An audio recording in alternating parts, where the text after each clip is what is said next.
पाकिस्तान में 12 सूबे बनाने का प्लान, 8 नए सूबे के क़याम की तैयारियां जोर पकड़ने लगी। पंजाब को 4, बलूचिस्तान 4, खैबर पख्तूनख्वा 2 और सिंध को 2 बड़े सूबों में तकसीम करने की तजावीज़ ने शहरी हलकों में खुशी के सारन बजा दिए।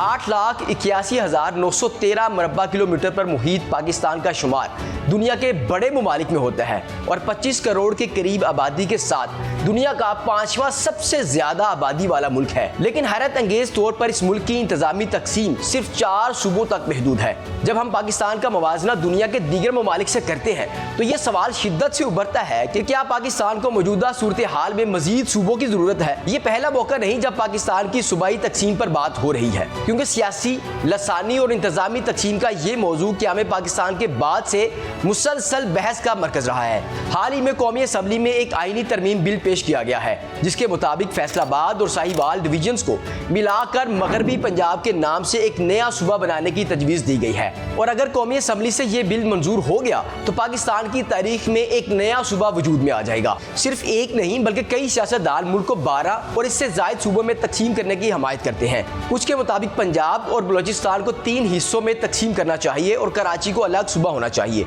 जबकि साबिक फाटा के लिए भी सूबाई हैसियत की तजवीज़ सामने आई है।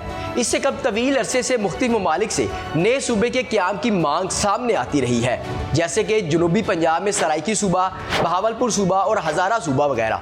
लेकिन अभी तक इन सूबों के क़याम के बारे में कोई फैसला नहीं हुआ। दूसरी जानिब फील्ड मार्शल सैयद आसिम मुनीर के नए सूबे के क़याम और इस सिलसिले में अवामी रेफरेंडम कराने के हालिया एक बयान के बाद फील्ड मार्शल सैयद आसिम मुनीर की सोच बहुत मुस्बत, नहायत अहम और वक्त की ज़रूरत है। क्या में पाकिस्तान के वक्त मुल्क के मगरबी हिस्से की आबादी 3 करोड़ 20 लाख के करीब थी, जो कि 78 वर्षों के दौरान 8 गुना के करीब बढ़ चुकी है। लेकिन इस बदलती सूरत हाल के बावजूद इंतजामी सूरत हाल को तब्दील नहीं किया गया, जिसके नतीजे में वसाइल और मसाइल में खौफनाक दर्जे का अदम तवाज़न पैदा हो चुका है।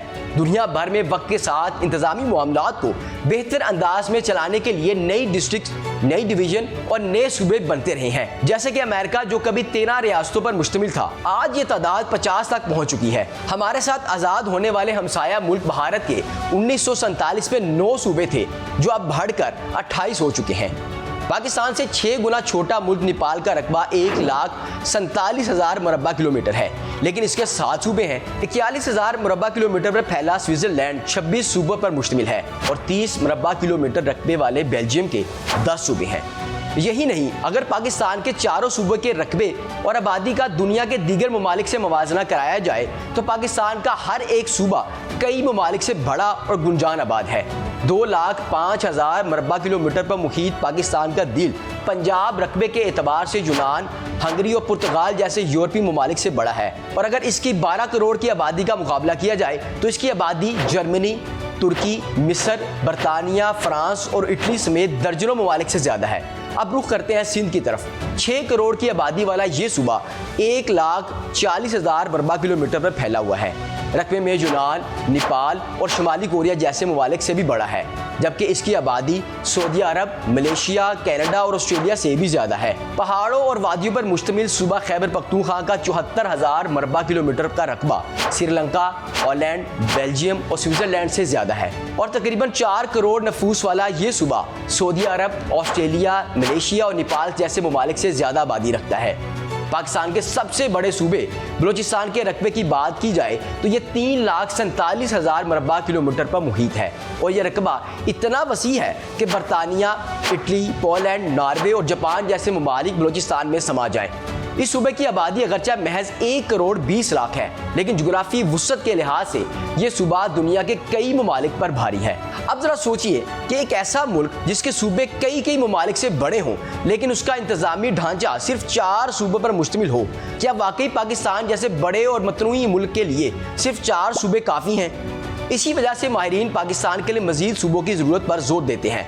उनके मुताबिक जनूबी पंजाब, हज़ारा, मकरान, कल्लात, कराची और गिलगित बल्तिस्तान जैसे खित्तों को अलहदा सूबे की सूरत में नुमाइंदगी मिलनी चाहिए ताकि वसाइल की मुनसफाना तकसीम, गवर्नेंस में बेहतरी और आवाम की महरूमियत में कमी आ सके। दुनिया के छोटे छोटे से ममालिक अपने अवाम को नुमाइंदगी और सहूलियात की फराहमी के लिए ज़्यादा सूबों पर मुश्तमिल है। लिहाजा वक्त आ गया है कि पाकिस्तान अपने मुस्तकबिल को महफूज बनाने के लिए नए सूबे कायम करे, क्योंकि यही हमारे मसाइल का हल है और ये सिर्फ सियासी ही नहीं बल्कि कौमी और अवामी ज़रूरत भी है।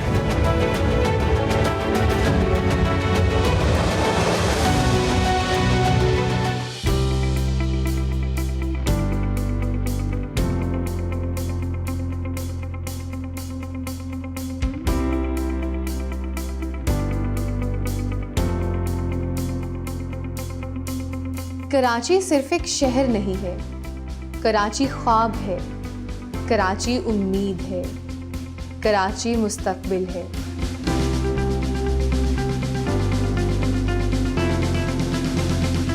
कराची एक ऐसा शहर है जिसमें अपनायत है और इसका दिल बहुत बड़ा है, और जो यहाँ आता है वो यहीं का होकर रह जाता है।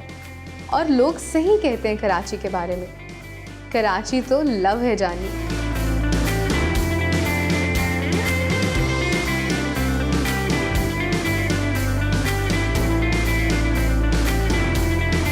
मेरे पीछे इस वक्त जो हॉल आपको नज़र आ रहा है दैट इज़ फ्रेयर हॉल, और इसकी जो तामीर है वो अगस्त 1863 में शुरू हुई थी और इसको 2 साल लगे थे पूरा मुकम्मल होने में।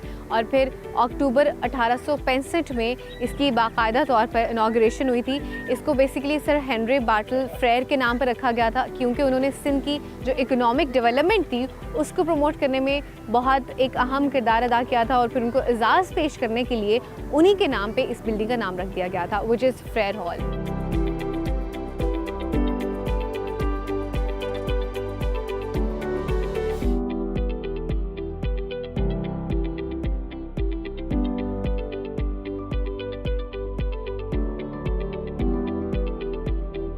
उस दौर में सिंध की डेवलपमेंट के लिए सर हेनरी बाटल फ्रेयर ने बहुत ही अहम किरदार अदा किया था। उन्हीं के दौर में पहली म्यूनसिपल पार्टी जो है वो बनी थी, और पहली जो रेलवे लाइन है उसका आगाज़ भी उन्हीं के दौर में हुआ था। उस दौर में फ़ारसी रस्मुल ख़त जो है उसका इस्तेमाल किया जाता था, लेकिन उन्होंने एक तो सिंधी जो ज़ुबान है उसको एडमिनिस्ट्रेशन यानी कि ऑफिशियल ज़ुबान उसको वो कंसिडर किया। साथ ही साथ जितने भी यूरोपियन एहलकार थे उनसे उन्होंने कहा कि आपने सिंधी ज़ुबान को सीखना है और उसके जो इम्तहानात हैं वो भी देने हैं। और उसके बाद क्या हुआ कि पर्शियन जो ख़तो किताबत है उसको चेंज करके उन्होंने सिंधी ख़तो किताबत में कर दिया। उसके साथ साथ यहाँ पे सिंध में बहुत सारे उन्होंने सिंधी ज़ुबान के जो स्कूल्स हैं वो भी तामीर कराए। उसके साथ साथ सिंधी ज़ुबान में बहुत सारी किताबें जो हैं वो भी उन्होंने तैयार कराई। और इसी के साथ कराची की जो सबसे पहली लाइब्रेरी थी वो जो पब्लिक लाइब्रेरी वो भी उन्हीं के दौर में बनी थी, और जो पहला अंग्रेज़ी स्कूल था वो भी इन्हीं के दौर में बना था।